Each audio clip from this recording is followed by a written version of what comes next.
আজি আহিছোঁ শক্তিপীঠ মা কামাখ্যা দেৱী মন্দিৰলৈ। যিহেতু অহা 22 তাৰিখৰ পৰা অম্বুবাচী মেলা, সেইকাৰণে আজি এবাৰ পৰিৱেশটো চাব আহিছোঁ আৰু আপোনালোকক এবাৰ দেখুৱাইছোঁ।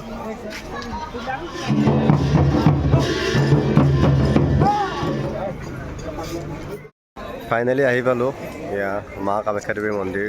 আৰু এইখিনি জেগাত আহি যিটো এটা শান্তি অনুভৱ কৰা যায় ন, সেইটো চাগে পৃথিৱীৰ ক'তোৱে পোৱা নাযায়।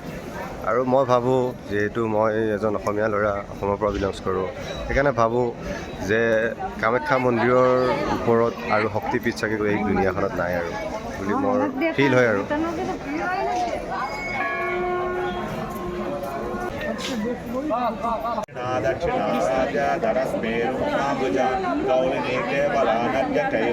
আজিৰ পৰাই ইয়াতে সৰু সুৰাকৈ অলপমান ভিৰ লাগিছে। প্লাছ মই এজন ইটালীৰ লেডি এগৰাকী লগ পাইছিলোঁ, তেখেতে জাষ্ট ভিডিঅ'ত কথা পাতিবৰ কাৰণে অলপমান ভাল নাপালে, সেইকাৰণে মই ভিডিঅ' তুলিলোঁ। কিন্তু মানে দেশ বিদেশৰ পৰা পৰ্যটকবিলাক এতিয়াৰ পৰা অহা ষ্টাৰ্ট কৰিছে। আৰু মই যিজনী লেডিৰ লগত মই কথা পাতিছিলোঁ, তেখেতে মানে অম্বুবাচীলৈ ইয়াতে এনেকৈ থাকিব, সদায় কামাখ্যা ভিজিট কৰিব, তাৰপিছতে তেখেত আকৌ ঘূৰি যাব। তেখেত একচুৱেলি বেংগলোৰত থাকে, তো ইয়াৰ পৰা বেংগলোৰ যাব, তাৰপিছত ইটালীলৈ ঘূৰি যাব। কিন্তু অকল অম্বুবাচীৰ কাৰণে তেখেত আহিছে। যোৱাকালিৰ পৰা আছে তেখেত ইয়াতে, আৰু একদম অম্বুবাচী শেষ হোৱাৰ পিছতে গুচি যাব। তো প্ৰি অম্বুবাচী এইখিনি আৰু যিখিনি পাৰোঁ দেখুৱাইছোঁ।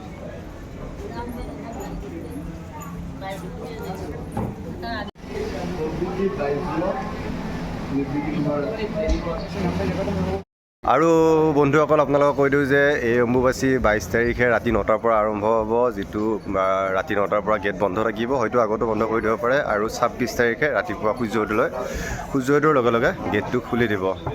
তো 26 তাৰিখে গেট খোলা যাব, 22 তাৰিখে যিখন গেট বন্ধ হ'ব সেইখন 26 তাৰিখে ৰাতিপুৱা খোলা যাব। এতিয়া ইয়াতে এই ষ্টেপকেইটা তেনেকুৱাকৈ দেখা পাইছে, আৰু যিবিলাকে আগতে অম্বুবাচীত আহি পাইছে তেওঁলোকেতো জানেই, এইবিলাক চব ভিৰ লাগি থাকিব। ইয়াতে ভৰি এখন দিবৰ কাৰণে জেগা নথকা হ'ব। তো অম্বুবাচীৰ আগতে আহি কামাখ্যা দৰ্শন কৰি যোৱাটো যিমান মানে শান্তিৰ কথা, অম্বুবাচীত আহিতো আপুনি কোনো কাৰণত মানে সেইটো নাপাবই আৰু। ইমান ভিৰ থাকে, এটা ভৰি এখন দিবৰ কাৰণে ঠাই নাথাকে এনেকুৱা। মই আগৰ যদি অম্বুবাচীৰ ভিডিঅ' ক্লিপ থাকে মই শ্বেয়াৰ কৰি দিম এইটো ভিডিঅ'তে। কিন্তু আজি সঁচাকৈ আহি বহুত ধুনীয়া লাগিছে আৰু বহুত ভাল লাগিছে। আজিৰ পৰিৱেশটো আপোনালোকক অলপমান মই দেখুৱাই দিছোঁ।